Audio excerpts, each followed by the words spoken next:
Hello friends, आप लोग के स्वागत है यूनिक ट्यूटोरियल सिकड़िया में। आइए हम लोग देखते हैं सिद्ध करें कि √5 एक क्या है, अपरिमेय संख्या है। यह एग्जाम का बहुत बढ़िया प्रश्न है, हमेशा पूछते रहता है। तो देखिए हम लोग साबित करेंगे इसको। तो देखिए कुछ नहीं, जो दिया रहेगा इसको हम लोग उल्टा मान लेते हैं। जिसे दिया है √5 एक क्या है, अपरिमेय संख्या है। तो हम लोग मानेंगे क्या, माना कि √5 एक क्या है, परिमेय संख्या है।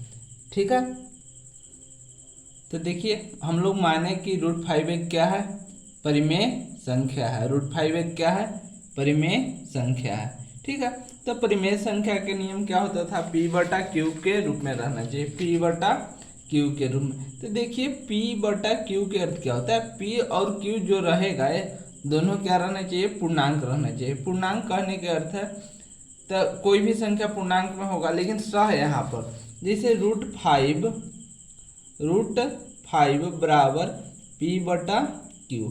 तो इसका शर्त होता है क्या कि जहाँ जहाँ P और Q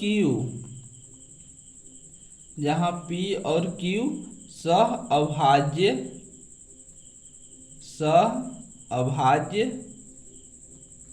पूर्णांक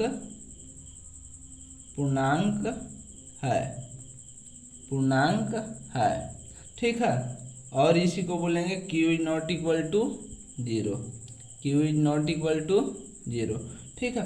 तो देखिए P और Q सह अभाज्य पूर्णांक समझिएगा। देखिए यहाँ पर P और Q सह अभाज्य किस प्रकार से बोलता है, जैसे हम लोग लिखें कि 12/4, चाहे यहाँ पर देखिए 4/12, तो काटे तो 4 3 जा 12। तो यह जो कट के आया 1/3। तो 1 देखिए 1 और 3 को, 1 जो है 3 को विभाजित कर सकता है। 1 और 3 है जो स्वयं से ही विभाजित हो सकता है। 3 जो है 3 से कटेगा और 1 से कटेगा, और 3 भी है जो से। तो कहने का अर्थ है कि 1 और 3 से विभाजित केवल होगा। इस प्रकार के संख्या को क्या बोलेंगे, सहभाज्य। जिस प्रकार से रहेगा 2/5, तो 2 जो है 1 से विभाजित होगा और 2 से विभाजित होगा। 5 भी 1 से विभाजित होगा और 5 से। इस प्रकार जो संख्या रहेगा उसी को हम लोग क्या बोलेंगे, सहअभाज्य। क्या बोलेंगे, सहअभाज्य पूर्णांक। और Q के जगह पर 0, मतलब Q 0 नहीं होना चाहिए। तो आइए हम लोग इसके बाद करेंगे, यह जो दो पक्ष दिया है इसको क्या करेंगे, वर्ग करेंगे। तो हम लोग लिखेंगे कि दोनों पक्षों में वर्ग करने पर, ठीक है। तो √5 का वर्ग बराबर P/Q का वर्ग। तो इस करेंगे तो 5 हो जाएगा, तो 5 बराबर P/Q का स्क्वायर।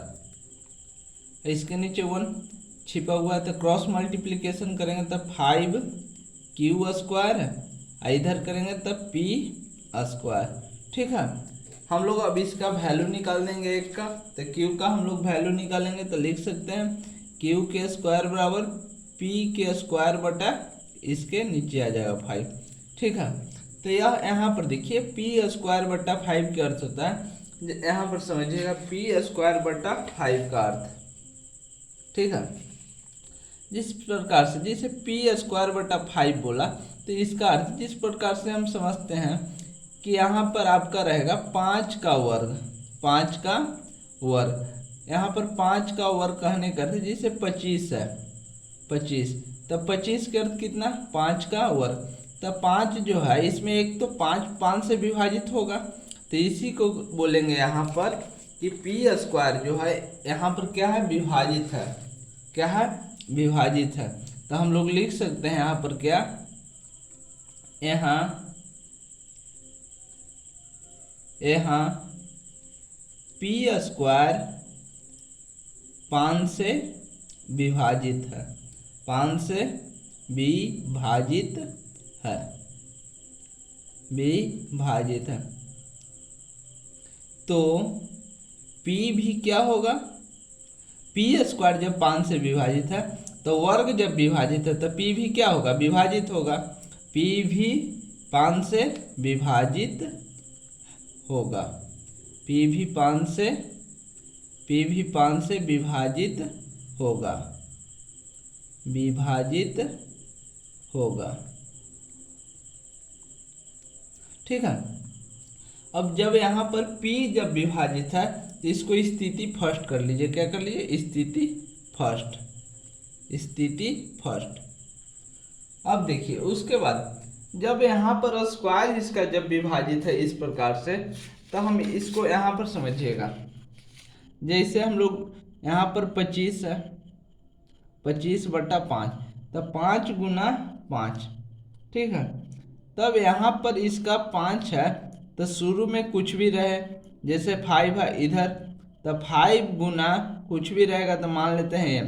जैसे 5 का गुणज होना चाहिए और m के रूप में, जैसे 6 है तो 6 × 5 = 30, तो 5 से कटेगा। लेकिन यह क्या है, 5 गुना 6, जो 5 है तो 5 है यहाँ पर m के रूप में रहेगा। जो पीछे वाला संख्या रहेगा वह m के रूप में रहेगा। क्या के रूप में रहेगा, m के रूप में। तो हम लोग लिख सकते हैं क्या कि तब P का एक गुणनखंड, P का एक गुणनखंड 5 होगा, 5 होगा। ठीक है। तब P बराबर 5m। यहाँ पर बताएं कि जैसे यहाँ पर कितना था, 30 था, 5 से कटेगा तो 5 गुना 6, तो इधर जो होगा इसको m के रूप में, तो इसी को बोलेंगे 5m। क्या बोलेंगे, 5m। तो हम लोग क्या माने कि P बराबर 5m। अब उसके बाद हम लोग समझिए यहाँ पर P बराबर 5m। तब तो देखिए P का मान समीकरण फर्स्ट में रखने पर, समीकरण फर्स्ट में, तो समीकरण फर्स्ट हम यहाँ पर एक समीकरण मान लेते हैं। यहाँ पर देखिए यह क्या हो जाएगा, समीकरण फर्स्ट, समीकरण फर्स्ट। तो इसमें हम लोग क्या करते हैं, मान रखते हैं। तो समीकरण फर्स्ट क्या है हम लोग के पास जो माने, तो देखिए यहाँ पर 5q² p² है, तो लिख दीजिए 5q² बराबर p²। अब देखिए यहाँ पर p का वैल्यू कितना है, 5m, तो लिख दीजिए 5q² बराबर p² मतलब p के जगह पर मान रख दीजिए इसका, तो 5m²। तो आप लोग बोल सकते हैं कि 5q² बराबर इसका करेंगे तो 25m²। अब यहाँ पर देखिए q तो वैल्यू निकला हुआ है q² का, तो यहाँ पर किसका निकालेंगे, हम लोग m² का निकालेंगे। तो इसको हम लोग लिख सकते हैं क्या, m के स्क्वायर 5q² बटा 25। देखिए m था इधर कर लिए हैं, अब जिसका मान निकालते हैं साथ रहता वह कहाँ चला जाता है, नीचे। अब यहाँ पर काटेंगे तो यह 5 से कट जाएगा। ठीक है। तो m² का वैल्यू यहाँ पर कितना आ गया, m² का वैल्यू बोल सकते हैं कि q² बटा 5, q² बटा 5।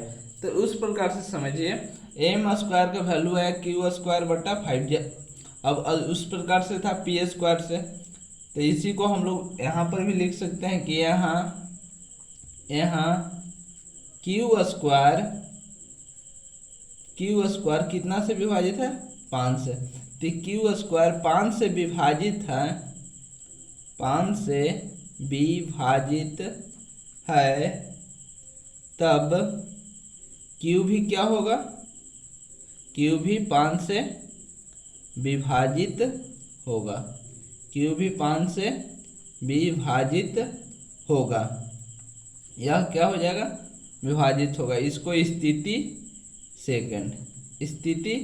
सेकंड शर्त मान रहे हैं। ठीक है। यहाँ पर हो गया। तो यहाँ पर समझना है आपको, क्या समझिए यहाँ पर बात कि q² भी 5 से विभाजित है और p भी यहाँ पर विभाजित हो गया। तो हम लोग यहाँ पर क्या माने थे कि सहअभाज्य पूर्णांक जो विभाजित नहीं होना चाहिए p और q, अब एक ही संख्या से दोनों जब विभाजित हो रहा है तो यह हम लोग जो माने हैं यह बात तो गलत हो गया। तो तो हम लोग लिख सकते हैं क्या कि स्थिति और 1 2 से स्पष्ट क्या होता है, हम लोग के स्थिति 1 और 2 से जो स्पष्ट होता है हम लोग लिखेंगे। तो देखिए हम लोग लिख सकते हैं स्थिति